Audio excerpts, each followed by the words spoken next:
Bienvenidos, ingenieros. Vamos a comenzar ahora con la transmisión del webinar Identificación de fallas con OTDR. ¿Qué vamos a ver en este webinar? Primeramente vamos a empezar a ver un poquito sobre redes pasivas de fibra óptica. Sabemos que es un tema recurrente, pero como en cada sesión tenemos algunos participantes nuevos, entonces es muy importante hablar un poquito sobre este tema y vamos a adentrar un poquito más sobre los tipos de redes que tenemos, como es el caso de la red punto a punto y la red punto a multipunto. Vamos a ver un poquito sobre la certificación de redes pasivas para adentrarnos, ahora sí, al reflectómetro óptico en el dominio del tiempo, mejor conocido como OTDR, ¿no? Este equipo vamos a enfocarnos mucho en cómo interpretar más que cómo operar el equipo, ya que cada equipo que nosotros podamos tener pues puede ser diferente, ¿no?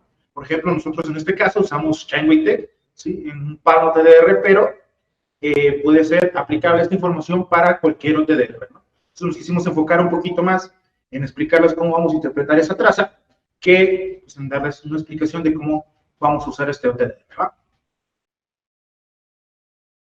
Vamos a ver un poquito sobre redes pasivas de fibra óptica. Para empezar, PON son estas siglas que significan Passive Optical Network, que es nuestra red pasiva de fibra óptica. Una red pasiva es aquella que no requiere de componentes energizados en toda la red para lograr la transmisión de datos. ¿Qué quiere decir esto? Solamente se realiza la transmisión y recepción con elementos activos. Yo necesito un transmisor, necesito un receptor y todo lo demás, la información viaja únicamente por medios ópticos. Aquí podemos ver ahí, por ejemplo, tenemos un router o tenemos un equipo activo transmisor que se conecta a diferentes equipos que consumen esa red, ¿no? Conforman esa red. Aquí esto es independientemente de la topología que tengamos, no vamos a especificar ninguna topología en este punto. Entonces, podemos tener una red punto a punto. Este enlace punto a punto es aquel en donde toda la comunicación se produce entre dos puntos y solo entre estos, es decir, es una red cerrada, nada más de punto A a punto B y de punto B a punto A. El caso más simple y tal vez el más común es de la unión de dos equipos mediante un cable. Entonces, si yo tengo dos equipos, puedo usar simplemente un cable y ya con ese cable ya puedo tener comunicación entre ellos sin necesidad de introducirme a otro tipo de red. Tenemos dos configuraciones posibles para completar el enlace. Puede ser una conexión simplex y puede ser una conexión duplex. Entonces, en este caso tenemos, por ejemplo, dos convertidores de medios, sí, que están funcionando a través de un enlace. Este enlace puede ser simplex o puede ser duplex, dependiendo de lo que nosotros queramos lograr con esta red. Entonces, por ejemplo, acá tenemos la conexión simplex, que es unidireccional, que quiere decir nada más es de un lado hacia el otro. Uno envía y otro recibe y nada más. Es una transmisión única. Por ejemplo, un enlace de cámara de circuito cerrado. En este caso, las cámaras no están recibiendo información, simplemente están enviando información. Entonces, en este caso, podemos tener un cable simplex por ahí y este cable se va a encargar de transmitir la información de la cámara hacia el convertidor de medios. Y el convertidor de medios hará otras cosas, pero su comunicación es unidireccional. También podemos tener una conexión duplex que es bidireccional, es decir, envía y recibe información. ¿Va? Puede ser al mismo tiempo, puede ser por tiempos, vamos a ver dónde está esta diferencia. ¿Va? Esta comunicación bidireccional lo que permite tener una comunicación de ida y vuelta entre dos dispositivos.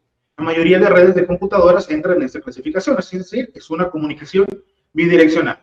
Por ejemplo, aquí tengo un cable duplex y puedo ver cómo uno envía información de punto B a punto A y el otro envía información de punto A a punto B. ¿Esto para qué? Bueno, para alimentar, por ejemplo, dos equipos de cómputo que van a estar en comunicación, tienen la misma información. Entonces, esto, el HAL duplex, ¿sí? Cuando tenemos una conexión duplex en donde los datos circulan en una sola dirección a la vez, la transmisión se denomina HAL duplex, es decir, medio duplex, podemos decirlo de esta manera. El canal permite alternar la transmisión, pero no emplear ambos simultáneamente. Esto lo podemos hacer a través de un cable simplex. Entonces, el cable simplex lo que hace es que nada más puede estar funcionando de un punto o al otro punto a una vez al tiempo, ¿no? Entonces, ¿qué es lo que hacemos? Pues por tiempos transmite, por tiempos recibe. Eso nos recuerda mucho por ahí lo que hacíamos con los walkie-talkies, en donde si uno recibía, el otro no podía enviar información. Entonces, solamente tenemos un canal funcionando. Y si nos pasamos ahora a lo que es la conexión full duplex, ¿sí? Es decir, cada cable lleva su propia información y esto permite que no se generen interferencias entre ellas. ahora sí requerimos forzosamente un cable duplex, ¿no? ¿Qué ejemplo podemos tener de esto? Por ejemplo, una comunicación de una llamada telefónica, en donde yo estoy escuchando a la otra persona mientras me está escuchando también a mí, ¿no? Entonces, de esta comunicación, pues tiene esa ventaja de tener una comunicación en tiempo real, pero pues también permite que haya cierta interferencia, ¿no? Porque si los dos hablamos al mismo tiempo y nadie escucha, bueno, pues la comunicación no se concentra, ¿va? Entonces, es parte de esta explicación. Ahora tenemos lo que es una red punto a multipunto. En un enlace punto a multipunto, existe un punto central que se comunica con varios otros puntos remotos. Generalmente esto implica que la comunicación es solamente entre el punto central y los remotos y de estos hacia el central. Entonces no existe comunicación entre los puntos remotos. Es decir, empleamos un splitter como medio de división óptica para generar una red punto a multipunto. Si yo tengo mi OLT en mi Central Office, a través de un cable multifibra, ¿sí? Llegamos a un divisor óptico, y este divisor óptico se encarga de enviar una señal, por ejemplo, a una casa habitación, a una oficina o a un negocio, ¿no? Pueden ser diferentes casas habitación y demás, a través de un cable unifibra. Entonces, este cable unifibra, ¿cómo va a funcionar? Bueno, va a funcionar a tipo HAL duplex, ¿no? Donde la información o va a estar recibiendo o va a estar enviando, pero no las dos al mismo tiempo. Eso es lo que nos dice que la comunicación es solamente entre el punto central y los remotos. Es decir, no puedo yo enviar ahí información de esa oficina a esa casa habitación directamente, porque no hay una comunicación entre ellos. Lo que tendría que hacer yo es mandar información de la casa habitación hasta la Central Office, y la Central Office tendría que enviar la información hasta la oficina, ¿no? Entonces, no hay comunicación directa entre esos dos puntos, porque forman parte de la misma red, ¿sí? Entonces, por ahí vemos una pequeña diferencia. Tenemos el splitter, que es un dispositivo de distribución de energía óptica que contiene múltiples extremos de entrada y salida. La función del splitter de fibra óptica es dividir un haz luminoso incidente en dos o más haces luminosos y viceversa. Entonces, el splitter de fibra óptica ha desempeñado un papel importante en las redes ópticas pasivas al permitir que una sola interfaz PON sea compartida por muchos abonados, ¿no? El splitter es el que nos permite tener esta red punto a multipunto. Entonces, yo con un solo transmisor, lo ingreso en mi splitter, me hace una división a dos señales. Y esas dos señales las puedo dividir otra vez en dos señales para tener 4 salidas, y dividirlo otra vez en 2 para tener 8 salidas. Entonces podemos tener 32, podemos tener 64, 128, 256, dependiendo obviamente de mi presupuesto óptico y a qué distancia estoy yo trabajando. Pero lo más común es que vayamos a llegar hasta 16 aquí, por ejemplo en México, en las redes lo más común, 16 u 8. ¿Va? De ahí en adelante ya es un poco común verlos. Entonces, ¿qué ventajas tienen estas redes? Hay 3 ventajas clave que vuelven más conveniente el despliegue de fibra óptica sobre otras tecnologías de transmisión de datos. La primera es el bajo consumo. Al yo tener nada más un transmisor y un receptor, pues me evito toda esa energización de la red completa. Y por ejemplo, en el caso de los proveedores de servicio, ellos evitan el consumo en la parte pues de quien está recibiendo esa información, ya que quien está recibiendo esa información pues es el que se encarga de pagar esa electricidad que consume su router, ¿no? O su módem. Tenemos mucha escalabilidad. Siempre y cuando mi presupuesto de pérdida óptica me alcance, yo puedo seguir haciendo divisiones en mi red de fibra óptica. Entonces, esto me permite en algún momento, si mi presupuesto me alcanza, pues tener ahí puntos disponibles para seguir creciendo mi red. Y sobre todo, uno de los puntos más importantes, y es porque lo están prefiriendo mucho los operadores, es porque es de bajo mantenimiento.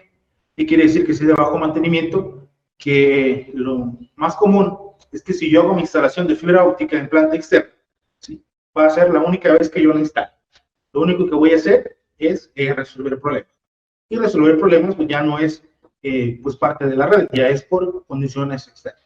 Entonces el mantenimiento ahí suele ser muy, muy bajo.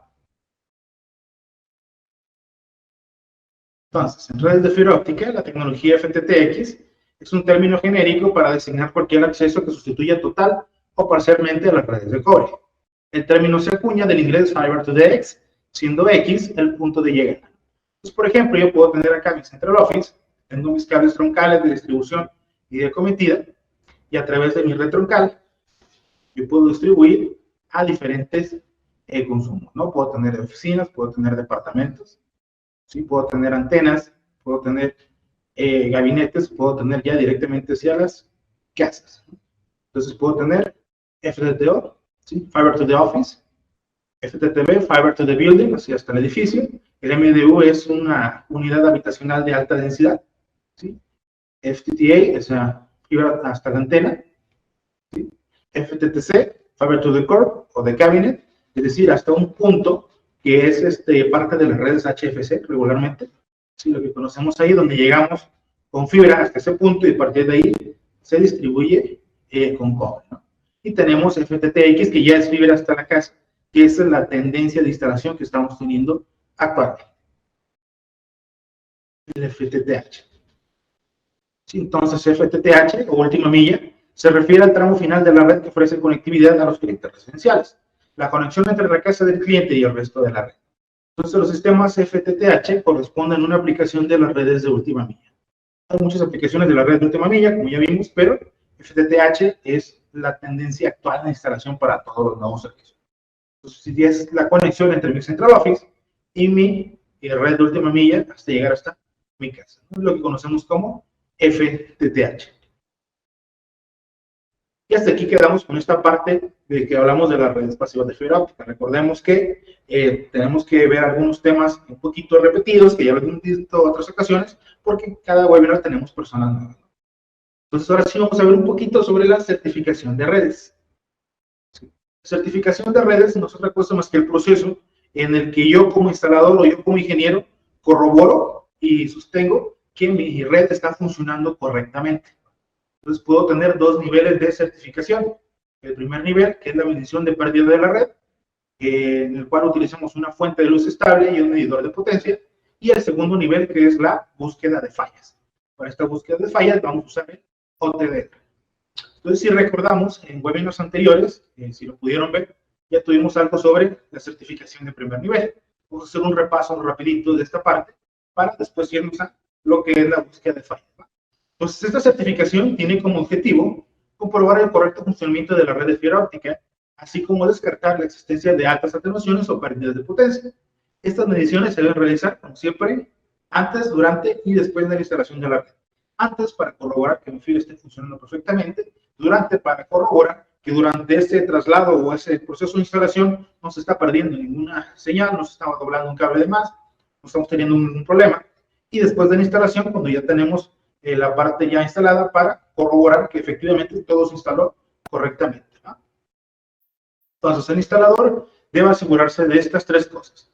La primera, validar las transmisiones entre central y terminal cliente en rangos esperados. ¿Qué quiere decir rangos esperados? Que si yo espero una atenuación de menos 10 dB, en ese punto, yo tengo que tener esa atenuación de menos 10 dB, ¿va? Que no sea mucho mayor.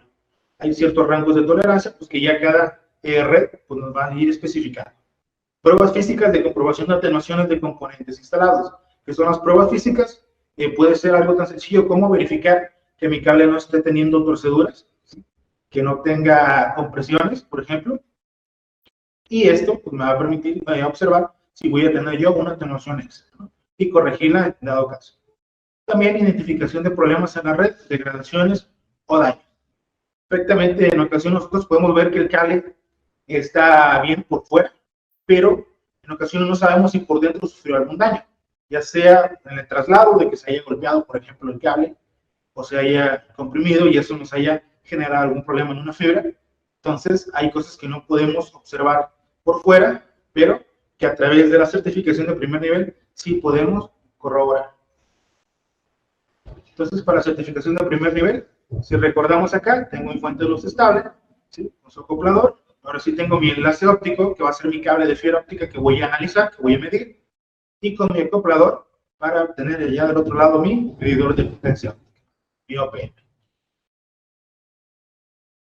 Y ahora sí vamos a ver un poquito sobre el reflectómetro óptico en el dominio del tiempo, mejor conocido como OTDR. Entonces, el reflectómetro óptico, o OTDR, nos puede servir para realizar medición de longitudes de fibra. El medidor de potencia no me dice cuánto mide mi fibra, me dice cuánta luz está pasando de un punto a otro, pero no me dice cuánto mide esa fibra. El OTDR sí me puede decir cuánto mide esa fibra con un nivel alto de precisión. Tiene medición de distancia de los eventos, es decir, dónde está el empalme, dónde está el conector, dónde están los divisores ópticos o los splitters, dónde tiene curvaturas y demás.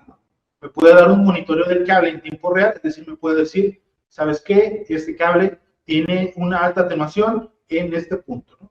Por ejemplo, tengo una curvatura a 3 kilómetros desde aquí hacia el cable, ¿va? Y me puede ayudar a generar documentación del enlace. ¿Qué tipo de documentación? Bueno, pues me puede dar los datos de dónde están todos los eventos, me puede decir cuándo se ha hecho esa medición, ¿sí? Me puede decir cuánto mide esa red, me puede dar muchísimos datos que al final, en una pequeña demostración, vamos a ver qué datos nos generan los OTDR, ¿va? Entonces, tenemos ahí medición de aplicaciones, de medición red P2P, peer-to-peer, es decir, de un punto a otro que están en comunicación, como lo era una comunicación que veíamos hace rato, simplex, ¿sí? Medición de una red tipo, que es una red pasiva, pero con capacidad de gigabit, o una medición de red CWDM, ¿no? Que es una red multiplexada. Entonces, todo esto nos puede apoyar el OTDR. Entonces, las siglas OTDR significan reflectómetro óptico de dominio del tiempo, ya habíamos dicho, ¿sí? Optical Time Domain Reflectometer, ¿no? Por eso son las siglas OTDR, que vienen en inglés. Entonces, es un instrumento que se utiliza para caracterizar y localizar los eventos de una red de fibra óptica. ¿Qué hablamos de caracterizar? Bueno, pues que me va a generar una gráfica donde me va a especificar todos los eventos que yo tengo en mi red. Me va a decir, ¿sabes qué? Aquí está un empalme, acá está un splitter, acá está una curvatura, aquí se rompió. Entonces, todo esto. ¿Cómo funciona por acá mi OTDR? Su funcionamiento, todo es en base a un microprocesador. Este microprocesador es el que se va a encargar de convertir esa información en pulsos luminosos y esos pulsos luminosos que regresan, convertirlos otra vez en información para desplegarlo en una pantalla que estoy viendo ahí. Entonces, el microprocesador pasa a un generador de pulsos que va a pasar a un driver, o sea, un controlador para mi LED o para mi láser, ¿sí? Ya dependiendo del que yo tenga, dependiendo de la calidad de mi OTDR y del tipo de OTDR que esté trabajando. Entonces, este diodo láser va a enviar un código en forma de pulsos luminosos a mi acoplador de fibra óptica y al puerto del OTDR. Entonces, este puerto del OTDR va a enviar todas esas señales hacia mi cable de fibra óptica. Y a través de las reflexiones se van generando en mi red, es decir, todo me genera cierto tipo de pérdidas o reflexión y van a regresar hacia mi puerto de OTDR al acoplador de fibra para pasar a un fotodetector, ¿no? Que es un detector de luz, donde se va a realizar posteriormente una conversión analógica, es decir, de esos pulsos luminosos, va a convertir esa señal analógica en una señal digital. Vamos a promediar las señales y el microprocesador va a expresar así todo esto en una pantalla. Entonces, en esta pantalla ya yo como humano ya puedo observar lo que me está diciendo. Si me generara, por ejemplo, una tabla con muchos números, sería un poquito complicado poder observar estos problemas. Y sobre todo porque una red real, pues no siempre se ve tan bonita como se ve una gráfica pues, general, ¿no? Entonces vamos a ver ahí por ahí que tiene muchas variaciones, y eso es porque al estar tendido a la intemperie, bueno, está expuesto a todo tipo de movimientos, ¿sí? Entonces, el OTDR, la prueba del OTDR es una técnica de apoyo para la certificación de Tier 1. Sirve para medir y encontrar eventos dentro de nuestro sistema de fibra óptica. Todo esto para asegurar la calidad de la transmisión. ¿Qué ventajas tiene el OTDR? La primera, y yo creo que es de las más importantes, es que es un método no destructivo. Es decir, no necesito yo acceder a todos los puntos de la red, no necesito romper esa red para acceder a ella. Puede ser a través de un conector. Una de las grandes ventajas también es que requiere acceso a un solo extremo de la fibra. Es decir, yo puedo hacerlo nada más desde un punto. En el caso del medidor de potencia, yo necesito tener un transmisor y un receptor en puntos diferentes, ¿no? Donde inicia la red y donde termina la red. En el caso del OTDR no es así. Yo puedo estar en un solo lado y realizar la medición de toda mi red desde el punto en el que yo estoy, ¿va? Y tras de las grandes ventajas es que provee información, como por ejemplo la atenuación en función de la longitud, es decir, me va diciendo cuánta potencia óptica voy perdiendo por distancia, pérdida por inserción, es decir, el conector que yo le estoy poniendo, cuánto estoy perdiendo por poner esos conectores, ¿sí? Los tipos de eventos que yo estoy presenciando, es decir, si tengo un empalme, si tengo un splitter y demás, y dónde se encuentran estos eventos dentro de mi red. Una de las desventajas que puede tener, como todo en este mundo, que se requiere del conocimiento técnico para su operación. Y esto es lo que tratamos de apoyarnos un poquito en este webinar, ¿no? De este conocimiento técnico que se requiere, pues sea cada vez menos. Regularmente también tenemos un precio alto. Un OTDR de calidad sí puede costar varios cientos o incluso miles de dólares, dependiendo del tipo de servicio que nosotros vamos a medir, pues va a ser la necesidad de tener un equipo de mejor calidad.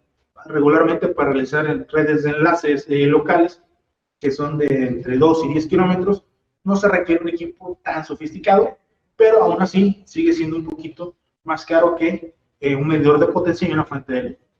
Entonces, eventualmente el software puede presentar fallas, si grabar una traza con errores raros y marcar eventos donde no lo hay. Aunque esto va a ocurrir ya después de años de estar usando el equipo regularmente, ¿verdad? Entonces, mientras no lo usemos mal, no tenemos que preocuparnos tanto pues, por este tipo de inconvenientes. Entonces, las pruebas de fibra son esenciales para ofrecer la confianza de que la red se ha optimizado de modo que pueda prestar un servicio confiable, sólido y sin fallas. Entonces, hay algunos elementos clave que se deben considerar para elegir un OTDR. Primero es el ancho de pulso. Segundo son las zonas muertas, es decir, ciertos puntos que no podemos observar. También el rango dinámico, ¿sí? Qué tanta potencia tiene mi OTDR de capacidad de transmisión, ¿sí? Y la longitud de onda que estamos usando. Dependiendo del tipo de medición que vamos a realizar, va a ser la longitud de onda que vamos a emplear. Por ejemplo, si yo quiero realizar una medición en una línea viva, es decir, que ya tiene una transmisión por ahí, que por ejemplo está a 1550 nanómetros, si yo le pongo una transmisión de 1550 también con mi OTDR, pues ¿qué va a pasar? Pues que voy a cortar la transmisión de datos de toda la red. Entonces, para poder hacer eso, hay que usar otras longitudes de onda. Entonces, tenemos acá, en el caso de la longitud de onda, en general, la fibra óptica se debe someter a pruebas a la misma longitud de onda que se emplea en la transmisión. ¿Sí? En general, cuando estamos probando el cable, antes de instalarlo, antes de que esté en funcionamiento.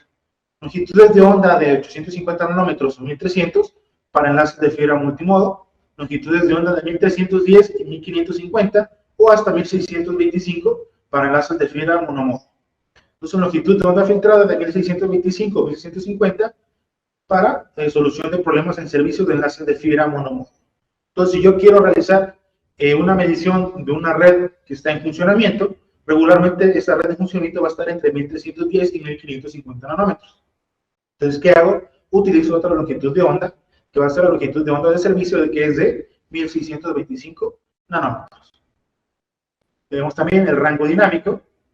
Es una característica importante, ya que determina a qué distancia puede medir el OTDR. El rango dinámico especifica a los proveedores de los OTDR se alcanza con el ancho de un pulso más largo y se expresa en decibeles. Por ahí tenemos una longitud de onda, por ejemplo, de 1310 o 1550 nanómetros, con un rango dinámico de 35 decibelios. Entonces podemos tener un rango de medición máximo de 80 o 125 kilómetros, ¿no? Entonces, si lo observamos por ahí, puedo ver que para medir en 1550, por ejemplo, para yo alcanzar esos mismos 125 kilómetros con 1310 necesito 50 decibeles. Entonces, la longitud de onda que yo estoy usando tiene que ver con la distancia que puedo abarcar. Entonces, regularmente el proveedor te va a dar esta tabla para que tú puedas observar y puedas verificar si esa longitud de onda te sirve para medir esta red. Entonces, puedo tener yo, por ejemplo, distancias que pueden ser de más de 220 kilómetros, incluso 400 kilómetros, con algunos equipos a 1550. Va a ser más complicado llegar a esa distancia con un equipo a 1310. Entonces, tenemos que verificar siempre las zonas muertas, ya que estos son factores muy importantes. Estos determinan la capacidad del OTDR de detectar y medir dos eventos cercanos físicamente de los enlaces de fibra óptica. Los proveedores especifican las zonas muertas en el ancho de pulso más corto y se expresan en metros. ¿Y quiere decir que es esta zona muerta? Hay algunos eventos que son reflexivos, por ejemplo, un conector, donde yo voy a ver una ganancia en la atenuación. Entonces, obviamente yo no puedo tener una ganancia porque es un sistema pasivo. Esta ganancia aparente que voy a tener, que es una alta reflexión, bueno, va a evitar que yo vea ciertos eventos que están por ahí. Hay que tener acá a la zona muerta de eventos, ¿sí? O EDZ, es la distancia mínima en la que se distinguen dos eventos reflectantes consecutivos. Por ejemplo, dos pares de conectores. Si un evento de reflexión se encuentra dentro de la zona muerta del evento que le antecede, este no se podrá detectar ni medir de forma correcta. Entonces, por ejemplo, vemos ahí, si yo tengo, por ejemplo, un equipo que está realizando una alta reflexión y pegadito ahí tengo un empalme que me va a generar una atenuación, es probable que yo no pueda ver ese empalme.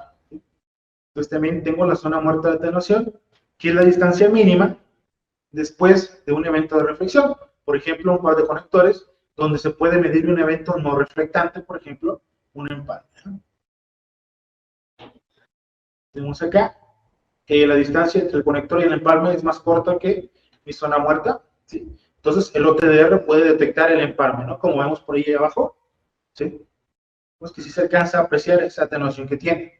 Entonces, si la distancia entre el conector y el empalme es más larga que la de Z, el OTDR puede detectar el empalme, ¿sí? También tenemos lo que es el ancho de pulso. La relación entre el rango dinámico y la zona muerta es directamente proporcional a mi ancho de pulso. Entonces, para someter a pruebas finitas largas, se requiere un mayor rango dinámico, es decir, requerimos más potencia, por lo que se necesita un pulso de luz más amplio. Entonces, a medida que aumenta el rango dinámico, el ancho de pulso y la zona muerta también van a aumentar. Entonces, el OTDR no detectará los eventos cercanos. Entonces, por eso que requiero yo de una bobina de lanzamiento, porque hay cierta zona en la que el equipo pues, queda con cierta ceguera, ¿no? Entonces, esta zona muerta que se genera anteriormente, cuando tengo un ancho de pulso muy grande, pues va a haber más eventos que yo no voy a poder observar.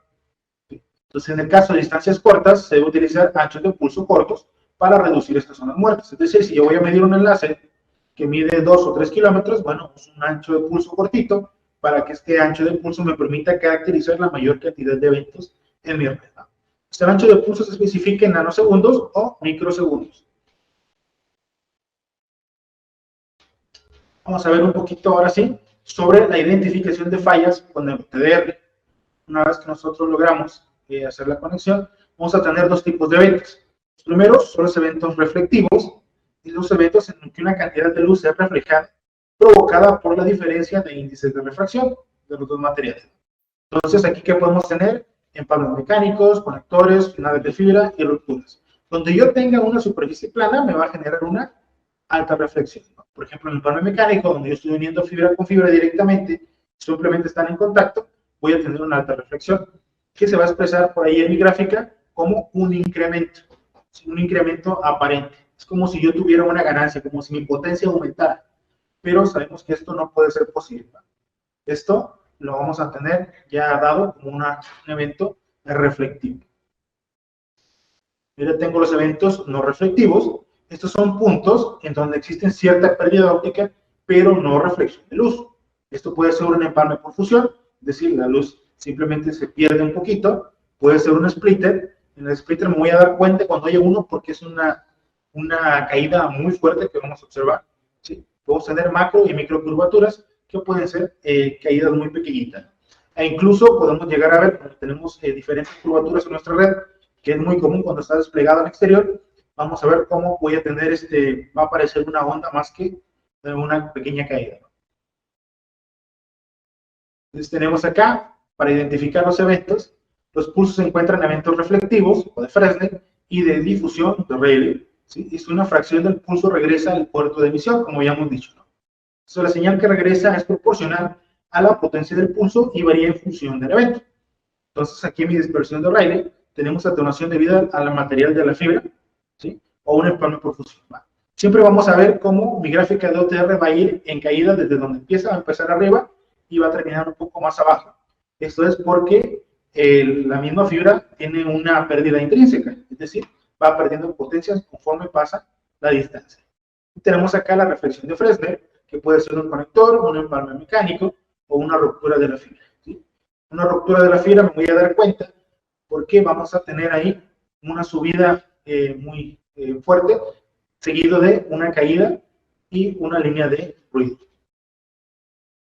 Tenemos por acá, por ejemplo, un pequeño ejemplo. Voy a tener siempre por ahí dos dimensiones, una que es decibelios, que es la potencia, y otra que es la distancia, que regularmente va a ser en kilómetros. ¿Sí? Ya dependiendo, un equipo te lo puede dar en millas, por ejemplo, pero ya depende pues, del sistema que estemos usando. ¿Sí? Entonces, por ahí vemos cómo en mi principio de fibra empiezo abajo, sube y luego cae. otra vez. Y empieza ahora sí a bajar un poquito por ahí hasta que vuelve a subir. ¿Sí? Vemos, por ejemplo, ahí que ya tengo mi sistema, cómo empieza a caer hasta que llega a un punto donde cae un poquito de repente y vemos cómo sigue cayendo, ¿no?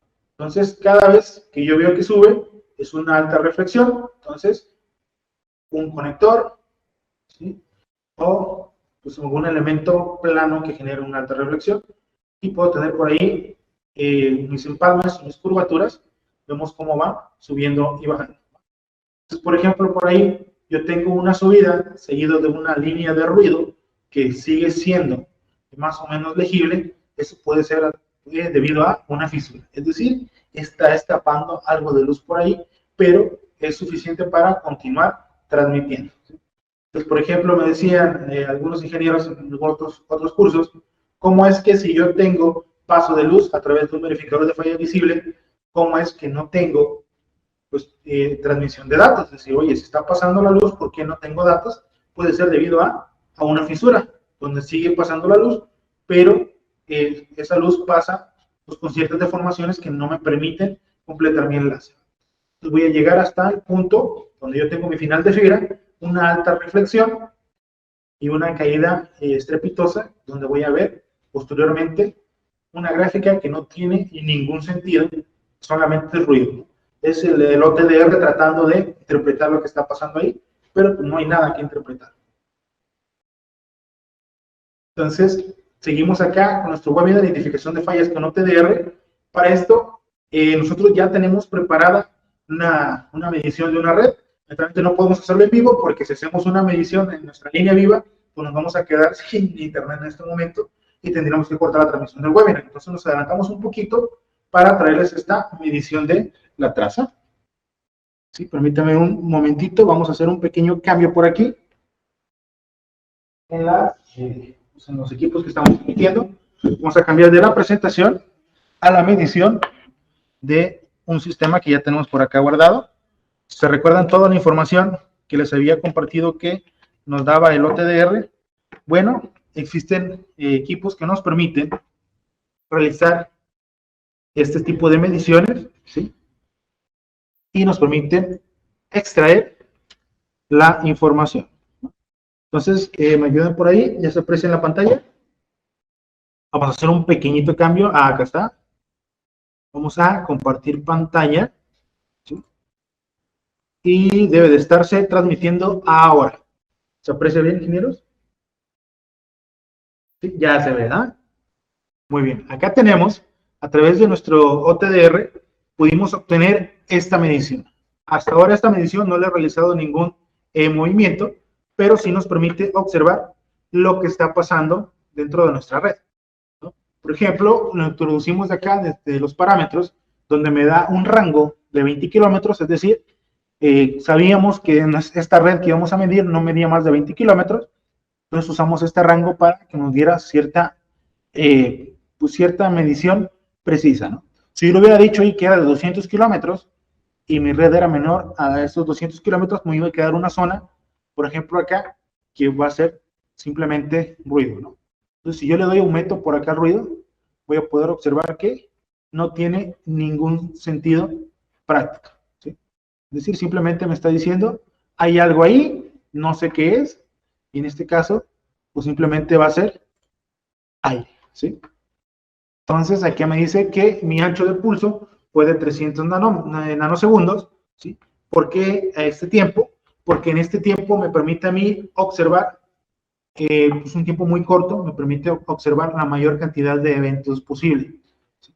Usamos una longitud de onda, por acá me marca, de 1625 nanómetros. ¿Por qué? Porque sabíamos que esa red estaba en funcionamiento, porque nos estaba proveyendo de servicio de datos antes de hacer esa desconexión.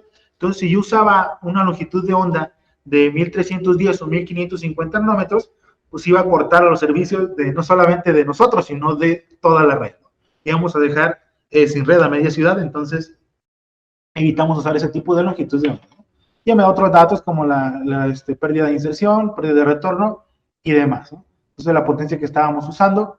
Tenemos acá, ahora sí, los medidores que tenemos, ¿sí? El primer medidor, que es a los 4 kilómetros, y midió hasta los 25.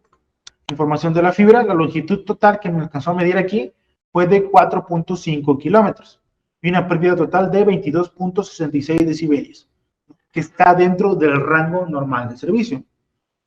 Número de eventos, me alcanzó a medir 20 eventos acá. Entonces, si yo voy aquí a mi tabla de eventos, puedo ver que tengo mi inicio de fibra a los 0.0. Tengo eventos no reflectivos en toda mi red, ¿no?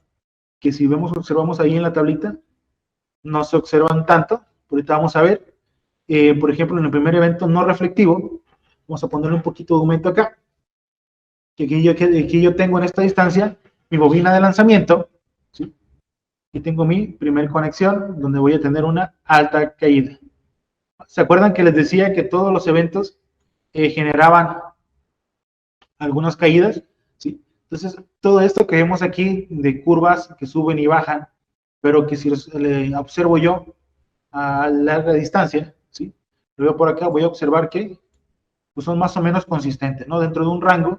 Esto es porque la red, al estar desplegada en exterior, tiene ciertas micro y macro curvaturas, y estas micro y macro curvaturas son las que me generan pérdidas graves, ¿no?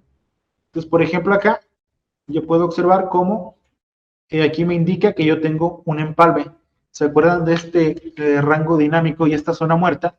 Bueno, aquí esta pequeña curva, esta pequeña reflexión que yo tenía, que se alcanzó a medir, todavía me alcanzó para medir que yo tenía por acá un empalme, ¿no? Entonces este es el empalme que me alcanzó a verificar. Entonces puedo observar cómo esta alta reflexión es donde yo comienzo mi red, ¿sí?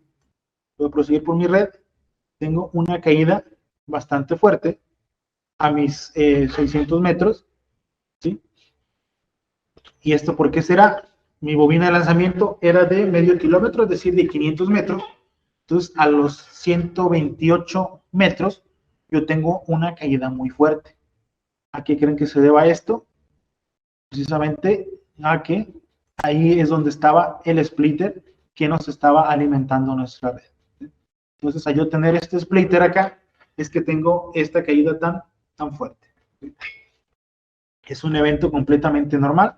Vemos que tengo una pérdida de 19 dB.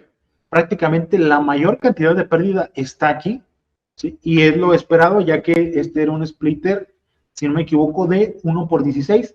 Entonces, esta potencia que llegó acá ya había sido dividida 16 veces. Y una de esas 16 partes es la que yo tengo por acá como potencia. Puedo observar todos acá, todos estos parámetros, donde me alcanza a medir todos estos empalmes y demás. Y llega un punto en donde yo tengo una reflexión muy alta. Esta alta reflexión es mi final de fibra que yo voy a poder observar. Cómo sube muy estrepitosamente, llega hasta su punto máximo y empieza a caer hasta llegar al nivel bajo y generar ruido completamente. Entonces pasamos ahora, vamos a hacer un pequeño cambio de cámara para volver ahora sí a la sesión de preguntas y respuestas y poder ahora sí apoyarlos un poquito con alguna duda que puedan tener.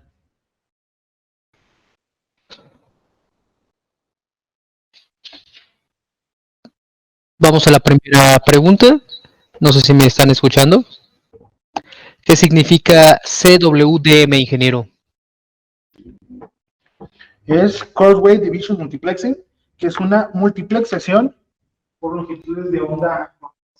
¿Qué quiere decir multiplexación? Quiere decir que yo tomo muchas señales, tomo varias señales y las convierto a una sola señal. Entonces, Okay, bueno, posteriormente va a haber un webinar dedicado especialmente a eso, entonces no se lo vayan a perder. nos preguntan varias personas que si vamos a mandar la presentación. Bueno, hacemos un corte, les mandamos un correo. Este mismo webinar se sube a nuestras plataformas digitales, YouTube, Facebook y LinkedIn. Nos pueden encontrar como FOM y ahí estará todo lo que necesiten para esta parte. Omar Torres, en el pico de reflexión de Fresén, ¿Cómo se diferencia entre un conector y una ruptura si el pico se ve igual que en ambos casos? Lo que nos va a apoyar a definir si es una ruptura o si es o simplemente un conector, va a ser en la cantidad de ruido que nos genere posteriormente. ¿Sí? Si yo tengo una cantidad de ruido altísima, quiere decir que es una ruptura. Si yo después de pasar esa alta reflexión tengo una medición similar a lo que tenía antes, quiere decir que era nada más el conector. Entonces ahí es donde más o menos nosotros podemos identificar. Al final, los parámetros que vamos obteniendo, vamos a ir identificándolos conforme vayamos avanzando en la experiencia. Entonces, parte de esto, pues es ir viendo cómo realizar más y más mediciones en redes activas. Natanael nos pregunta aclaración sobre la longitud de onda, por favor. Aclaración de... Se refería cuando estaba dando la explicación, ingeniero, si puedes aclarar un poco más esa longitud de onda con la que iniciaste okay. La el longitud ejercicio. de onda con la que trabajamos ahí, recuerden que tenemos 1310, 1550, son longitudes de onda ya estandarizadas, porque descubrimos que en estas ventanas de transmisión es donde se presentan las menores atenuaciones en las redes de fibra óptica. Entonces, los proveedores de servicio ya tienen una para transmisión y otra para recepción. Por ejemplo, las redes de televisión por cable utilizan muy comúnmente 1550 o de CCTV, ¿sí? Porque son muy estables y generan bajas atenuaciones. Entonces, nosotros usamos otra longitud de onda que es la de 1625, porque también tiene una baja atenuación, pero no se está usando en servicio. Entonces, por eso somos 1625, porque nos permite trabajar en conjunto, estar introduciendo esa señal sin que estorbe con las señales que tenemos ya de transmisión. Carlos de la Cruz nos pregunta cómo identifico que hay una señal en la gráfica y cuál sería el valor de pérdida de la señal. ¿Cómo identifico que hay una señal en la gráfica? Que no hay señal en la gráfica. Que no hay señal en la gráfica. Vamos a dar cuenta con eso solamente cuando usemos la misma longitud de onda. Si nosotros usamos la misma longitud de onda y deja de haber servicio completamente en todos los puntos, es como nosotros podemos observar eso. Realmente el OTDR, si acaso me va a dar algunas mediciones llenas de ruido, se me va a llenar de ruido toda la red, toda mi medición, porque estoy usando la misma longitud de onda, ¿sí? Entonces, ahí hay que tener muchísimo cuidado, ingenieros, porque si vemos que empieza a realizar mediciones y me empieza a generar altas cantidades de ruido, inmediatamente tengo que detener esa medición porque puedo dañar mi OTDR, ¿no? Y puedo dañar el transmisor. Entonces, si vemos que empieza a generar mediciones por ningún lado, hay que desconectar rápidamente. Nos pregunta Denis Francisco, ¿cuántos dB pierde cada kilómetro de fibra monomodo en un OTDR sin que esté transmitiendo datos? La pérdida de la fibra, más o menos, lo que pasa es que varía el tipo de fibra que tenga. Puedo ser que puedo tener yo 0.1 dB por kilómetro en fibra monomodo OS1, puede ser que en fibra monomodo OS2 sea 0.04 dB por kilómetro. Aquí lo más recomendable, porque estas son pérdidas estimadas, es decir, cada fabricante puede ser que tenga variaciones intrínsecas en esta medición debido a que se fabricaron diferentes las fibras. Lo más recomendable es hacerlo directamente a través de verificar la ficha técnica de nuestra fibra. Es la única manera que tenemos con certeza de conocer ese tipo de atenuación. Entonces ya con la certificación ya podemos observar si mi fibra realmente está en el parámetro que dice estar. Es parte del sistema de certificación. Nos vamos muy rápido, ingeniero, porque hay varias preguntas y el tiempo nos apremia. Daniel Angulo, los OTDRs de FOM tienen la tecnología de interpretar como diagrama unifilar. Así es. Sí, en este caso, el OTDR que usamos es un OTDR de mano de ShineWave y este sí nos puede generar este diagrama unifilar, ¿no? Donde me dice dónde está cada conector y me da directamente a qué distancia está con sus dibujitos y todo, pero pues en este caso no tenemos el OTDR a la mano para poderlo mostrar, pero posteriormente vamos a hacer algo al respecto. Fabián nos dice, ¿cómo sabe si una fibra tiene coeficiencia por kilómetro? ¿Cómo sabemos si una fibra tiene coeficiencia por kilómetro?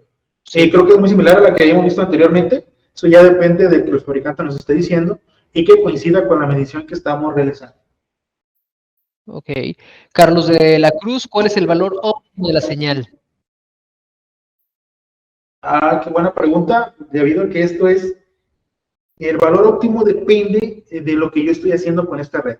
Entonces, más bien necesitamos revisar qué tipo de transmisor tenemos y qué tipo de receptor tenemos para poderte decir, este es el valor óptimo de la señal.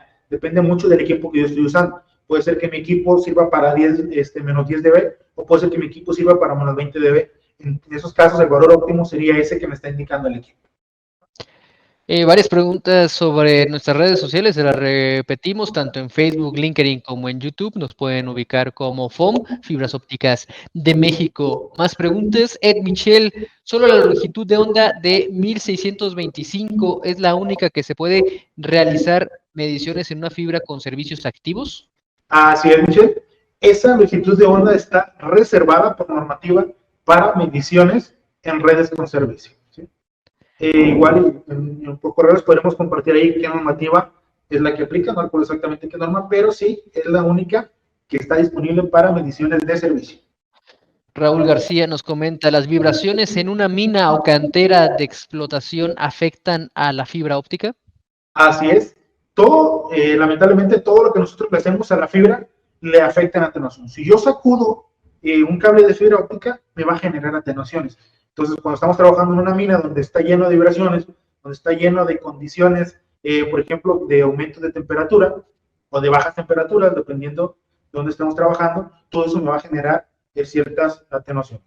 Entonces, ahí radica la importancia de seleccionar el tipo de fibra, el tipo de cable más bien, adecuado para la aplicación que estamos empleando. Daniel Angulo nos hace una pregunta, dice, un evento de alta refractancia como el conector sucio al inicio de la bobina de lanzamiento, ¿cuánto tiempo de distancia puede dejar ciego a un OTDR? Habría que hacer un cálculo de la zona muerta para poderte dar un dato más específico. Depende mucho de la potencia que estamos transmitiendo. Entonces, son de nanosegundos, pueden ser 2, 3 nanosegundos, pero 2, 3 nanosegundos a la velocidad de la luz se pueden traducir en 600 metros, 500 metros, 2 kilómetros, ¿no? Dependiendo de pues, el ancho de pulso que yo esté usando y la potencia de mi transmisión de salida. Fabián nos comenta, ¿cómo saber en el OTDR si en la medición hay un conector o un splitter o demás componentes? Eso ya depende del nivel de atenuación que tenemos. Primeramente, hay que ir aprendiendo a identificar el componente que tenemos. Por esto es muy recomendable que siempre hagamos la prueba con un equipo o sea, en vacío, es decir, hacer la prueba de una bobina con un splitter para poder observar lo que me está generando de pérdida. Ya posteriormente a eso, ya existen tablas que nos permiten pues, los parámetros, también por normativa, que deben de tener la atenuación. Si ya sé yo que un splitter en su división me da 12 dB, ¿sí? Entonces yo tengo una pérdida ahí de repente que coincide con esos 12 dB, yo puedo tener certeza de que se trata de un splitter. Es lo mismo una pérdida que una ganancia, nos pregunta Eduardo.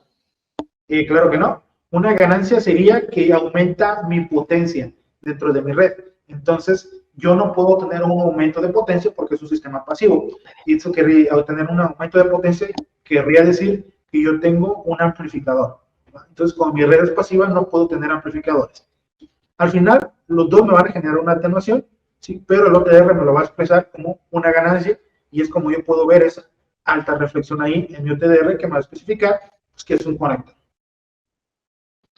Raúl Magaña, ¿el OTDR mide lo mismo para monomodo y multimodo? Mide los mismos parámetros, sí, pero obviamente como el enlace de monomodo, de multimodo, perdón, es muy corto, puede ser hasta 2 kilómetros, cambia ahí la potencia que tenemos ahí de salida. ¿Sí? Y va a ¿Cómo, cambiar ahí la longitud de onda que estamos empleando. cómo identificar en qué punto la red está quebrada la fibra? Cuando vemos una reflexión alta, ¿sí? Seguida de mucho ruido, ahí es donde está rota mi fibra. ¿Sí? Entonces, nos vamos a dar cuenta de eso porque después de eso ya no puede medir nada porque se está escapando la luz simplemente de ahí. Entonces, ¿cómo podemos identificar? Ok, Luis Fobetti, ¿cómo se puede interpretar gráficamente si tenemos una pérdida en la salida del OTDR o si podemos aclarar sobre la zona muerta? ¿Cómo puedo darme cuenta si tengo una pérdida de la salida del OTDR? Ahí sería más bien corroborar cómo estaba funcionando el OTDR antes, cómo está funcionando ahora. Entonces, para identificar si tengo yo una pérdida ahí, va a ser porque después de esa entrada o de ese ingreso ya no me va a indicar nada. Entonces, ¿cómo puedo yo ver que hay cierto problema ahí en mi red? Y ya por último, Raúl García, ¿qué manto se recomienda o con qué frecuencia a una red de fibra óptica? ¿Qué tipo de mantenimiento se recomienda a una red de fibra óptica? La ventaja de la red de fibra óptica es que mientras yo no le haga nada, no necesita mantenimiento. Es de muy bajo mantenimiento. Lo que necesita a veces algún mantenimiento son los equipos activos, pero eso ya nos va a depender pues, de la calidad del servicio que estamos teniendo. Realmente, si mi servicio está funcionando perfectamente, no necesito hacerle nada. Entonces, los servicios de mantenimiento se basan más bien en verificar que no se haya caído un cable, en verificar que no se esté teniendo algún problema y demás. Entonces, los mantenimientos ya dependen que van a ser más mantenimientos del tipo correctivo, es decir, de que estoy teniendo un problema en mi red.